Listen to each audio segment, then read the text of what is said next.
How to watch live football on YouTube TV with a set-top box. Step number 1, install the YouTube TV on your set-top box. Depending on the brand of your set-top box, such as Roku, Apple TV, Amazon Fire TV, or Google TV, go to the App Store or Channel Store on your device and search for YouTube TV and install the app.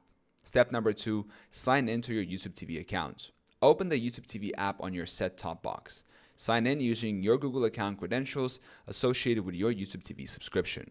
Step number 3, subscribe to YouTube TV if needed. If you don't already have a subscription, visit the YouTube TV website and sign up for a subscription. The base plan includes over 100 channels, including CBS, Fox, NBC, ESPN, and NFL Network, which broadcast live football games. Step number 4, navigate to live football games. Use the search function in the YouTube TV app to find specific football games. Browse through the live or sports sections to find ongoing or upcoming football matches.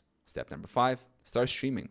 Select the football game you want to watch and it will start streaming live on your set-top box connected TV.